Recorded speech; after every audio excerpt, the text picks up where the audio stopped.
The Pulp Fiction briefcase. Fans really went wild with this one. The theory says the briefcase holds Marcellus Wallace's soul, and they point to the lock combo being 666 and that mysterious band-aid on the back of his neck as clues. Some claim that's where his soul was taken out, which is ambitious. But here's the thing, Tarantino never confirmed any of it. He called the briefcase a MacGuffin, meant to be open to interpretation. Roger Avery said it was originally supposed to have diamonds, but they switched it so the audience could imagine whatever they wanted. And that glow? It was literally just an orange bulb. That's it. No demon contract, no soul trading, just clever lighting and fans with too much free time connecting dots that aren't even there. Teddy's innocent. This Shutter Island theory flips the whole story. Teddy's not insane, he's a victim. According to this idea, he's a real US Marshal investigating Ashcliffe, but the staff's running an elaborate cover-up to silence him. Chuck is actually Dr. Sheehan, sent to manipulate Teddy while secretly drugging him through pills and cigarettes. They fake a storm, plant suspicious anagrams, and engineer hallucinations to make him believe he's Andrew Latus. Some fans point to moments like the woman in the cave who seems too real, or how others react to the storm as hints that something's off. The theory claims this entire roleplay is a trap designed to bury Teddy's findings and reframe him as a delusional murderer. It's twisted, but there's just enough ambiguity to keep it alive. By the way, if you guys like movie content like this, I would really appreciate if you hit that subscribe button. Thanks. Anyways, the Inception team is an analogy for a film crew. This theory says the dream team in Inception isn't just dreaming, they're basically a film crew in disguise. Cobb lines up with the director, calling the shots and shaping the vision. Arthur's the producer, handling logistics and keeping everything smooth. Ariadne fills the role of production designer, building the dreamscapes like a set designer would. Eames, with his constant impersonations, mirrors an actor. Saito funds the operation, so he's the studio backing the whole project, and Fisher, he's the audience, the one they're all trying to influence. Nolan's even admitted the parallels, saying he didn't plan it that way, but the connections naturally reflected how creative teams operate. It's subtle, but once you see it, the film kind of becomes a behind-the-scenes movie about movies. The toys were never alive. This theory claims the events of Toy Story are fictional constructs imagined by children, first Andy, then Bonnie, rather than depicting actual sentient toys. It suggests that the toy characters and their adventures represent coping mechanisms for childhood transitions, such as growing up or processing emotional loss. Buzz Lightyear's belief he's a real space ranger is framed as a child's narrative device. Toys freezing around adults supports the idea that their life is part of imaginative play. However, there is no indication from Pixar or the filmmakers that this was ever intended. Jack Dawson is imaginary. A popular fan theory claims Jack was never real but a figment of Rose's imagination, created to help her cope with the emotional suffocation of her engagement and life aboard the Titanic. Supporters cite the lack of any ship record confirming Jack's existence and Rose's line, "He exists now, only in my memory," as clues pointing to a psychological rather than physical presence. Jack appears precisely when Rose contemplates suicide, guiding her toward freedom, self, and rebellion. The theory interprets Jack as a trauma-born protector. James Cameron has never endorsed this interpretation. Sean Connery plays 007 in The Rock. This theory claims that Connery's character, John Mason, is actually James Bond, captured after his Cold War missions and secretly jailed. Mason's backstory lines up. He's a British spy trained by intelligence, arrested in 1962, and escaped Alcatraz a year later. That matches the timeline right after Dr. No and before Diamonds Are Forever. His records don't exist, just like Bond's would if MI6 disavowed him. Fans point out his mannerisms, quips, and even lines that mirror Connery's Bond performances. The idea that he spent decades in prison before being pulled into one last mission fits perfectly into Bond's aging arc. Even his line to Cage, "But of course you are," feels lifted straight from a Bond scene. Bruckheimer denies it, but fans keep connecting the dots. John Coffey is the second coming of Jesus. This theory is grounded in Stephen King's own statements, as he confirmed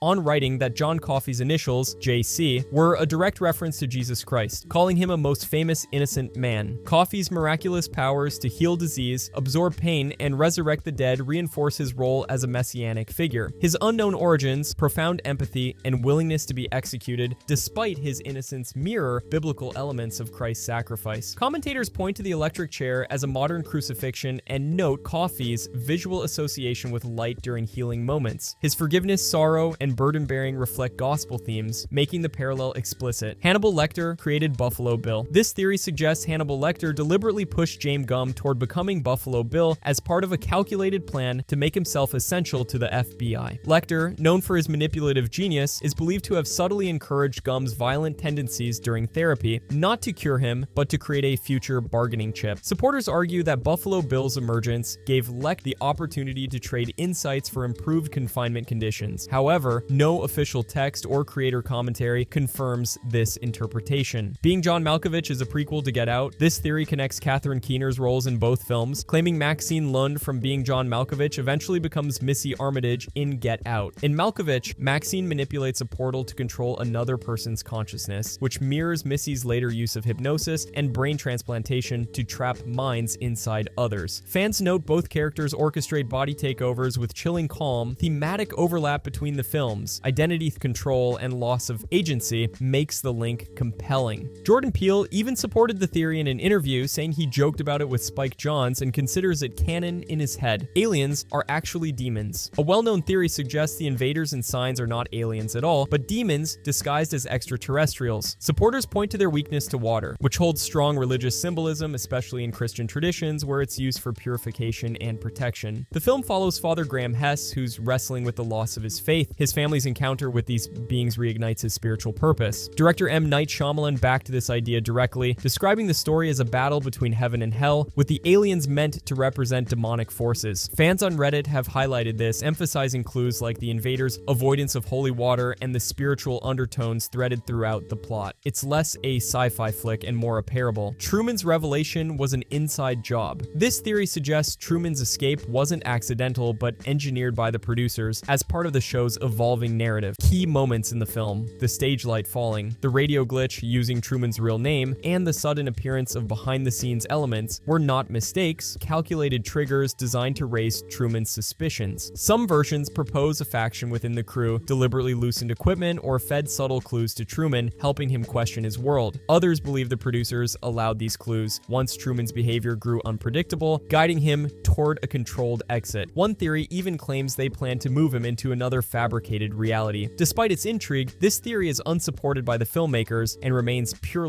speculative. The Shining is an allegory for Native American genocide. One theory explored in Room 237 argues the film symbolizes the United States' violent history with Native Americans. Supporters point out that the Overlook Hotel is said to be built on an Indian burial ground, with Native American motifs appearing throughout, including Calumet baking powder cans and stylized tribal imagery. These visuals are interpreted as metaphors for broken treaties and bloodshed. Bill Blakemore, an ABC journalist, suggested the elevator's river of blood represents the slaughter of indigenous people, and the hotel's patriotic decorations add a layer of grim irony. This reading is presented alongside other theories like the Holocaust and moon landing, though none are confirmed. Kubrick's assistant dismissed them all as baseless projections. Ron is Dumbledore. This theory claims Ron Weasley grows up, uses a time turner, and becomes Albus Dumbledore, essentially living life twice. Fans point to shared traits like long fingers and blue eyes, characters' fondness for sweets. Ron has a heart-shaped scar on his leg, which theorists link to Dumbledore's own scar. The idea surfaced around 2004 and spread through MuggleNet, where supporters highlighted moments they believe show Ron evolving into a wiser, more mysterious figure. The lemon sherbet connection is often cited, quirky clue tying the two together. However, J.K. Rowling publicly shut the theory down on Twitter, clearly stating Ron and Dumbledore are not the same. Despite that, the theory remains a fan-favorite thought experiment. Mad Max is the feral kid. This theory argues that the feral kid from The Road Warrior eventually grows up to become the Max seen in Fury Road, taking on the name and legacy of Mel Gibson's original. Supporters cite the music box given to the feral kid, which appears in Tom Hardy's Max's possessions, and note similar behaviors, like grunts, feral survival instincts, and emotional restraint. The theory offers a way to explain continuity gaps, the reappearance of the Interceptor, and the recasting of Max. George Miller has called it interesting, but never confirmed it as canon. Donnie is a hallucination. This Big Lebowski theory argues that Donnie is not real, but a figment of Walter's mind shaped by lingering trauma from Vietnam. Supporters note that the dude rarely interacts directly with Donnie, aside from one line, "Thank you, Donnie," which Jeff Bridges has said feels like he's humoring Walter's delusion. Bridges also admitted he watches the film under that lens, especially during the ashes scene, which he interprets as Walter processing grief while the dude pays the mortician to quietly support it. The stranger's farewell to Donnie is seen as symbolic, not literal. Despite this, the Coen brothers firmly rejected the theory. Ethan pointed out that the dude gets physically covered in Donnie's ashes, and Joel sarcastically asked, "What's in the urn?" mocking the idea by suggesting any character could be imaginary with enough overthinking. Josh is the killer. This theory claims Josh, possibly with Mike, plotted Heather's death, framing the supernatural as a cover. Fans point to Josh's early reactions to eerie sounds while Heather slept, plus his frustration over the map, which later disappears under suspicious circumstances. Mike suddenly takes control of their route, even laughing about kicking the map into a creek. The trail of stacked rocks, bizarre noises, and broken gear is interpreted as staged, with Josh leading Heather into paranoia before vanishing. Some say Mike lures her to the final house, sealing the trap. Forums like Reddit and TV tropes highlight how these patterns resemble manipulation, not haunting. Still, critics argue faking their own deaths on camera makes no sense if they intended to walk away. Owen Grady is the kid from Jurassic Park. This theory claims Owen Grady is the grown-up version of the unnamed boy Dr. Grant scolds in Jurassic for disrespecting velociraptors, noting that Owen's later bond with raptors reflects Grant's influence. Fans cite similarities in personality, the thematic focus on raptor respect, and the age match between actors. The idea gained traction online, however.